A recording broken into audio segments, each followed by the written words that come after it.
വേഗം വരുന്ന യേശു ക്രിസ്തു നാമത്തിൽ സ്നേഹവന്ദനത്തെ അറിയിക്കുന്നു. തമ്പുരാൻ നമ്മളെ ഓരോരുത്തരെയും അതാതിടങ്ങളിൽ കാത്തു പരിപാലിക്കുന്നു, ചേർത്തോട്ട് നടത്തുന്നു. ദൈവത്തിൻ്റെ കൃപകൾ നിറയ്ക്കുന്നു. നമുക്ക് വേണ്ടിയിട്ട് പരമയാഗമായി തീർന്ന ദൈവത്തെയാണ് നമ്മൾ വിളിക്കുന്നത്. സർവശക്തനും സർവജ്ഞാനിയും സർവ്വവ്യാപിയും അത്ഭുത മന്ത്രി വീരനാം ദൈവം നിത്യപിതാവ് സമാധാനപ്രഭു. അപ്പം സമാധാനം നൽകി തരുന്നത് ആരാണ്? ദൈവമാണ്. ശക്തനായവനാരാണ്? ദൈവമാണ്. രാജാതിരാജാവ് ആരാണ്? ദൈവമാണ്. കർത്താവ് ആരാണ്? ദൈവമാണ്. നമ്മളെ നേരോടെ വഴി നടത്തുന്ന ആരാണ്? ദൈവം തമ്പുരാനാണ്. അപ്പോൾ ആരുടെ കരങ്ങളിലാണ് നമ്മൾ സുരക്ഷിതരായി തീർന്നിരിക്കുന്നത്? ദൈവത്തിൻ്റെ കരങ്ങളിൽ. ദൈവത്തിൻ്റെ കരങ്ങളിൽ നാം എപ്പോഴും സുരക്ഷിതരായിരിക്കും.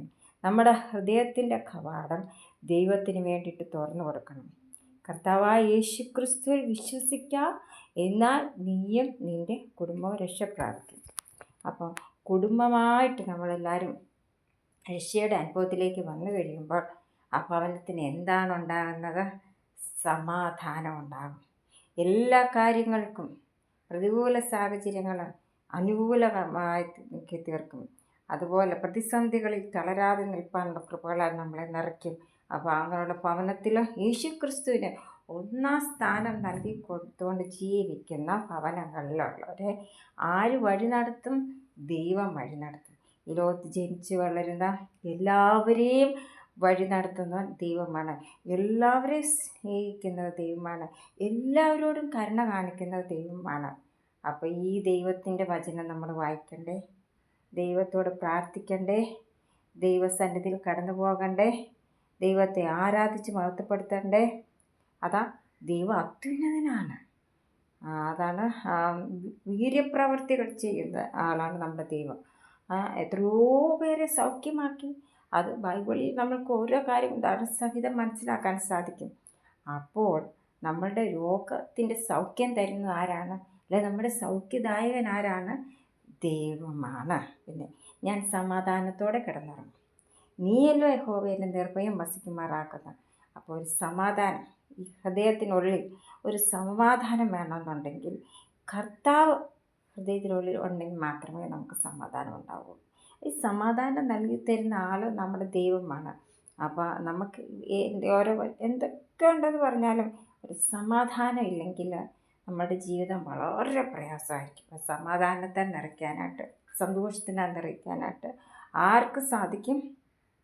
ദൈവത്തിന് സാധിക്കും. നമ്മളൊക്കെയും ഫലം കായ്ക്കുന്ന ഒരു വൃക്ഷം നമ്മൾ നട്ടുപിടിപ്പിച്ചു, അതിൽ ഫലം കായ്ക്കുന്നില്ലെങ്കിൽ നമ്മൾ എന്ത് ചെയ്യും? അങ്ങ് വെട്ടിക്കളയും, അല്ലേ?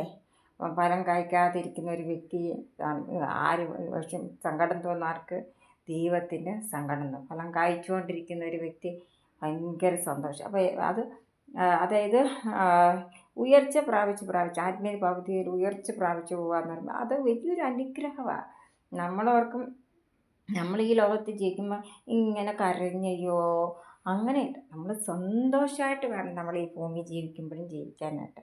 അപ്പോൾ അതിനുള്ള പ്രതിഫലം ദൈവം തരും. ഫലങ്ങൾ ദൈവം തമ്പുരാൻ തരും. ഫലങ്ങളാലും വരങ്ങളാലും നിറഞ്ഞു വേണം നമ്മൾ, അത് ആത്മീയ കാര്യങ്ങൾ കേട്ടോ, ആത്മീയ ഫലങ്ങളാലും വരങ്ങളാലും നിറഞ്ഞു വേണം നമ്മൾ ഓരോരുത്തരും മുമ്പോട്ട് പോകാൻ. അപ്പോൾ ബാക്കി കാര്യങ്ങൾ നമ്മൾ ഒത്തിരി കാര്യങ്ങൾ, ഒരു 10 കാര്യം ചോദിച്ചാൽ ചിലപ്പോൾ നമുക്ക് കിട്ടുന്ന ഒരു 3 കാര്യമായിരിക്കും.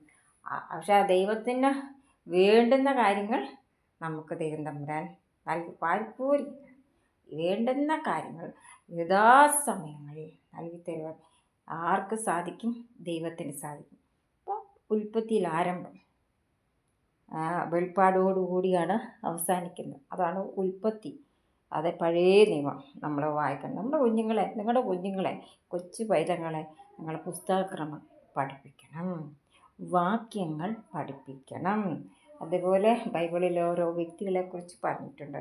അതവരെ പറഞ്ഞ് മനസ്സിലാക്കണം. അവരുടെ ഓരോരുത്തരുടെ ഏജ് അനുസരിച്ച് നമ്മൾ ഭൗതികമായ കാര്യങ്ങൾ ഓരോ നമ്മൾ പറഞ്ഞു കൊടുക്കത്തില്ലേ എന്ന് പറഞ്ഞോളൂ. ആത്മീയമായ കാര്യങ്ങൾ ചെറിയ പ്രായം മുതൽ പറഞ്ഞു കൊടുത്തു നോക്കിക്കേ, അത് അവർ മറക്കത്തില്ല. അതായത് ചെറുപ്പത്തിൽ വാക്യങ്ങളൊക്കെ ഒന്ന് പഠിപ്പിച്ച് നോക്കിക്കേ, അവരൊരിക്കലും അത് മറക്കത്തില്ല. അവരുടെ ഹൃദയത്തിൽ അത് എപ്പോഴും സംഗ്രഹിച്ച് വെച്ചുകൊണ്ടിരിക്കുകയാണ് ചെയ്യുന്നത്. അപ്പം നിങ്ങളുടെ കുഞ്ഞുങ്ങളെ ദൈവം അനുഗ്രഹിക്കുന്നുണ്ടെങ്കിൽ നിങ്ങളുടെ കുഞ്ഞുങ്ങൾ നിങ്ങളായിരിക്കുന്നിടത്ത് നിങ്ങളുടെ കുഞ്ഞുങ്ങളെ ദൈവം കാത്തു പരിപാലിക്കും.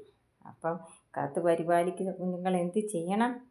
എല്ലാ കുഞ്ഞുങ്ങളും ബൈബിൾ വായിക്കുകയും പ്രാർത്ഥിക്കുകയും ദൈവസന്നിധി കടന്നു പോവുകയും ദൈവത്തിന് വായിക്കുകയും ഒക്കെ ചെയ്ത് വേണം നമ്മൾ മുമ്പോട്ട് പോകാനായിട്ട്. എല്ലാം കഴിഞ്ഞിട്ട് കർത്താവ് നമ്മളെ വിളിക്കുന്ന ഒരു ടൈമുണ്ട്. അതേതാണെന്ന് നമുക്കറിയത്തില്ല. ഓരോ വ്യക്തിക്കും ഓരോ സമയം വെച്ചിട്ടുണ്ട്. അപ്പം വേല തികച്ച് കഴിയുമ്പോൾ ഓരോരുത്തരായിട്ട് ദൈവം വിളിക്കും. പിന്നെ എവിടെയാണ് താമസിക്കേണ്ടത്? ഭൂമിയിലോ? അല്ല. ഭൂമിയിൽ നിന്ന് വിട്ടുപോയി കഴിഞ്ഞ് കഴിഞ്ഞാൽ ഭൂമിയിലേക്ക് തിരികെ വരാൻ പറ്റത്തില്ല. പിന്നെ കർത്താവിൻ്റെ രാജ്യത്തിലാണ്. അവിടെ സങ്കടവുമില്ല, ഒന്നുമില്ല. അവിടെ ഇന്നും സന്തോഷം. സ്വർഗ ഭാഷയാണ് ഹല്ലേലൂയ, സ്തോത്രം. ഈ കൊച്ചു പൈതങ്ങളെ നമ്മൾ പഠിപ്പിക്കണം. ഹല്ലേലൂയ പറയാൻ പഠിപ്പിക്കണം, പ്രാർത്ഥിക്കാൻ പഠിപ്പിക്കണം, ആരാധിക്കാൻ പഠിപ്പിക്കണം. അങ്ങനെയുള്ള കുഞ്ഞുങ്ങളെ എന്നാ സന്തോഷമായിരിക്കും എന്നറിയാം. അവരുടെ വ്യക്തിപരമായ ജീവിതത്തിൽ വരുന്നേ പ്രതിസന്ധികൾ, പ്രയാസങ്ങൾ എല്ലാം വരും. പക്ഷെ ഇത് തളരാതെ നിൽക്കാനുള്ള കൃപകളാൽ നിറയ്ക്കാൻ ആർക്ക് സാധിക്കും? ദൈവത്തിന് സാധിക്കും. എല്ലാവരും ദൈവം അനുഗ്രഹിക്കട്ടെ, ജയത്തോടെ നടത്തട്ടെ. God bless you.